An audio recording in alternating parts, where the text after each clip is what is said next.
اور سارا کچھ نبی کریم علیہ السلام کی ذات سے وابستہ ہے، تو اب اسے پتہ ہونا چاہیے نا کہ حضور راضی کیسے ہوتے ہیں. اسے خبر ہونی چاہیے کہ نبی پاک علیہ السلام کی رضا کس بات میں. سب سے پہلے یہ سمجھ لیں کہ حضور نے فرمایا نماز میری آنکھوں کی ٹھنڈک ہے. یعنی ہم چونکہ کچھ باتیں بہت زیادہ سنتے ہیں تو اس کا ذائقہ نہیں محسوس کرتے. کبھی حدیث کے لفظوں پر غور کریں. فرمایا نماز میری آنکھوں کی ٹھنڈک ہے. یعنی کہتے ہیں نا آنکھیں ٹھنڈی ہو گئیں. تو حضور فرماتے ہیں جب تو سجدہ کرتا ہے نا میرے امتی، جب تو نماز پڑھتا ہے، رکوع قیام سجود کرتا ہے، تو تیرے نبی کی آنکھیں ٹھنڈی ہوتی ہیں. یہ کتنا بڑا رضا والا کام ہے نبی پاک صلی اللہ علیہ وسلم کی نماز پڑھنا.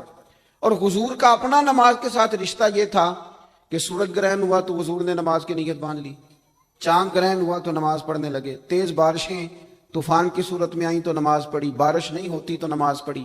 حتیٰ کہ جنگوں کے موقع پر بھی میرے نبی پاک نماز کی کثرت فرماتے تھے. ہر موقع پر نماز کی طرف توجہ. نماز حضور کی چاہت ہے، آنکھوں کی ٹھنڈک ہے.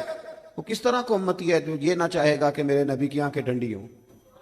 آپ نماز پڑھیں، نماز میں آپ توجہ کریں. دوسرا، رسول پاک صلی اللہ تعالی علیہ وسلم راضی ہوتے ہیں جب کوئی دین پہ چلتا ہے، جب کوئی دین پہ عمل کرتا ہے. میں نے چونکہ کچھ باتیں عرض کرنی ہیں، یہ میرا عنوان ہے، تو میں کچھ چیزیں ایسی ہیں جن کا پتہ ہے بس اشارہ کر کے گزرنا ہے. حضرت امیر حمزہ رضی اللہ تعالیٰ عنہ کو جب پتہ چلا کہ ابو جہل نے معاذ اللہ حضور کے سر اقدس پر ڈنڈا مارا ہے، تکلیف دی ہے، تو جناب امیر حمزہ نے بھی جا کے ابو جہل کے سر پہ ڈنڈا مارا، سر پھوڑ دیا. آ کے حضور کی بارگاہ میں عرض کرنے لگے کیا محبوب علیہ السلام میرے پیارے بھتیجے راضی ہو جائیں، میں نے بدلہ لے لیا ہے، ابو جہل کا سر میں نے زیادہ پھوڑ دیا ہے. تو حضور نے فرمایا چچا میں ابو جہل کا سر پھوڑنے سے تو خوش نہیں نہ ہوتا. تو اے محبوب آپ کیسے خوش ہوتے ہیں؟ فرمایا آپ میرے دین کا کلمہ پڑھ جائیں، مسلمان ہو جائیں، میں خوش ہو جاؤں گا. تو ہم چیزوں کو سمجھتے نہیں. دین پر جب کوئی بندہ آتا ہے، دین پہ عمل کرتا ہے، ہماری تو تڑپ ہونی چاہیے نا. لیکن نا حضور کی خواہش ہے لوگ مومن ہو جائیں. وحشی حضرت امیر حمزہ کا قاتل آ کے عرض کرتا ہے حضور اگر میں کلمہ پڑھ لوں تو معافی ہے. فرمایا آ صحیح، دین قبول کر، تیرے لیے بھی معافی ہے. میرے بھائی جو دین پہ آئے، دین پر عمل کرے، اس سے حضور خوش ہوتے ہیں. جھنڈیاں لگانا بڑا کام ہے، یہ کمکمے سجانا بڑا کام ہے، نعرے لگانا بڑا کام ہے، اس میں بڑی سعادت ہے. لیکن سمجھ لینا کہ یہ تو ہم پھول بوٹے لگا رہے ہیں دین کے کام میں. جو بنیاد ہے وہ تو دین قبول کرنا ہے، جو اساس ہے وہ تو دین پہ عمل کرنا ہے. اب آپ تیسری بات سنیں، حضور کس بات سے راضی ہوتے ہیں؟ توجہ ہے آپ کی میری بات پر؟ ہمارے ہاں نا جب کسی کا والد فوت ہو جاتا ہے نا، جو بچہ یتیم ہو جاتا ہے، تھوڑے دنوں تک لوگوں کی ہمدردیاں اس کے ساتھ رہتی ہیں. پتر میں تیرے ساتھ ہوں، فکر نہ کرنا. روز آتے ہیں، چوتھے دن آتے ہیں، میں جناب خادم ہوا، فکر نہ کرنا پتر میں حاضر ہوں. پھر جب 15-20 دن گزرتے ہیں تو پھر کہتے ہو نہیں بڑا کچھ چھوڑ کے گیا ان کا ابا. ایسے تھوڑی بات ہے، اس نے کمائی کی سنبھالے ہوئے پیسے ان لوگوں نے. پھر تھوڑے سے 6 ماہ گزر جاتے ہیں تو پھر کمزوریاں نظر آتی ہیں یتیموں میں. پھر لوگ کہتے ہیں نہیں جی یہ نکمے بڑے ہیں، انہیں کام کرنا چاہیے، ہاتھ پھیلاتے ہیں، عادت پڑ گئی ہے. میں نے دیکھا ہے آہستہ آہستہ سخت ہو گئے.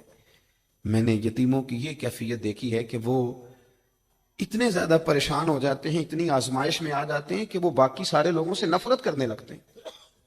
کہاں گئے وہ کل جو کل والے دن آ کے کہہ رہے تھے مجھے بتاؤ میں روٹی پکاتا ہوں؟ 10ویں میں مجھے یاد کرنا بھول گیا انہیں سارا کچھ. وہ جس نگاہ سے اپنے بچے کو دیکھتے ہیں اس نگاہ سے دیکھتے ہی نہیں. سخت گیر ہو جاتے ہیں وہ لوگ جب ان کے سروں سے سایہ اٹھتا ہے اور ان کے اپنے ان کے قریب نہیں جاتے. آؤ نا، یہ نبی پاک کو راضی کرنے والا کام ہے. میرے رسول پاک نے فرمایا میں اور یتیم کی پرورش کرنے والا. اگر کبھی آپ ان جملوں پہ غور کر لیں تو مزہ آ جائے. حضور نے فرمایا میں اور یتیم کی پرورش کرنے والا، کفالت کرنے والا اس طرح جڑ کے جنت میں جائیں گے جس طرح میری 2 انگلیاں جڑی ہوئی ہیں. اتنا زیادہ حضور راضی ہیں، اتنا قرب ملے گا. 2 انگلیوں کی طرح جڑ کے حضور کے ساتھ جنت میں جائے گا.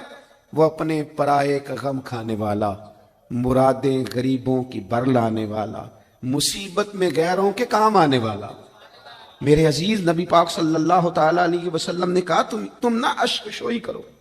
چوتھا کام کیا ہے حضور کو راضی کرنے والا؟ سبق بھولتا نہیں جا رہا آپ کو. پہلا کیا بتایا ہے؟ اللہ تو ہم خوش رکھے 4-5 بندے ہم یاد ہیں ماشاءاللہ. نماز پہلا کام. دوسرا جی دین پہ عمل کرنا، تیسرا جی یتیم کے ساتھ، او ماشاءاللہ جی اتنی اچھی کلاس مل گئی ہے، آپ کو تو سبق یاد ہو رہا ہے۔ اب چوتھی بات سنیں، آپ نے بڑا سنا ہے بیٹیوں کے بارے میں ہمارے رویے بڑے میٹھے ہیں، بڑے اچھے ہیں، بیٹی او جی تی آ گئی سی بوئے تھے، یہ ساری باتیں بڑی خیر کی، بڑی خیر کی، پر ناراض نہ ہونا، بیٹی کو نا پیار بھی دیتے ہیں، بیٹی کے نام پہ روتے بھی ہیں، بڑا کچھ کرتے ہیں، پر بیٹیوں کو حصہ نہیں دیتے۔ اور یہ حصہ صرف کروڑ پتی آدمی کا تو نہیں بنتا، جس کا 5 مرلے کا مکان ہے اس کی بیٹی کا بھی حصہ بنتا ہے۔ چودھریوں پہ اعتراض کرنا، سیٹھوں نوابوں پہ اعتراض کرنا، جاگیرداروں پہ اعتراض کرنا، وہ جو حصہ نہیں دیا آپ نے دیا ہے، اور میں نے جی شادی کر دی تھی بچی کی، تو بچے کی نہیں کی، اس پہ نہیں پیسے لگے۔ میں نے جناب یہ حال کر دیا تھا کہ میں نے جناب وہ بچی کو نا جی جہیز اتنا دے دیا، تو وہ بیٹے نے 3 دفعہ کام شروع کر کے جو ضائع کیا ہے کاروبار، وہ نہیں نظر آیا۔ اور پھر اگر خدا نہ خواستہ باپ چلا جائے اور بھائی کے ذمے لگ جائیں، تو میں نے دیکھا ہے کہ بھائی اتنا کام نہیں کرتے جتنی کہانیاں سناتے ہیں، تیرا فلاں بھی میں نے کیا، فلاں بھی میں نے کیا، بھئی تیری بہن تھی تو نہیں کرنا تھا۔ او یارو، بیٹی کا پیار، حضور اس سے راضی ہوتے ہیں، حضور راضی ہوتے ہیں۔ نبی پاک علیہ السلام نے فرمایا جس کے حصے میں 4 بیٹیاں آئیں، یا 3 بیٹیاں آئیں، یا 2 بیٹیاں آئیں، مختلف روایتوں میں لفظ ہے، یا فرمایا 1 بیٹی آئی، تیاں لئی پردیس میں بابل تے پتراں لی جاگیراں، چپ رہنا تے منہ کچھ بھی نہ کہنا، تیاں دیاں تقدیراں۔ بیٹی کا وہ مقام جو حضور صلی اللہ علیہ وسلم جس سے راضی ہوتے ہیں، اس مقام پر توجہ کریں۔ آج بھی بیٹی ڈری ڈری سی سہمی سہمی سی گھر آتی ہے، سہمی سہمی۔ اور میں نے وہ والی بیٹیاں بھی دیکھی ہیں کہ شوہر کہہ رہا ہے کہ جا حصہ لے کے آ، تو وہ کہتی ہے میں حصہ مانگنے گئی تو میرا وہ دروازہ بھی بند ہو جائے گا۔ بھائی کہندا حصہ لے لے تے پرت پھر مرے دا منہ نہ دیکھی۔ اتنی مشکل میں بیٹی کو ڈال دیا۔ سنو نا، حضور نے فرمایا جس کے ذمہ 2 3 یا 1 بیٹی بھی آ گئی، فرمایا اس کی صحیح پرورش کر کے عزت سے رخصت کر کے آ جائے، حضور فرماتے ہیں میں اس کا بازو تھام کے جنت میں ساتھ لے کے جاؤں گا۔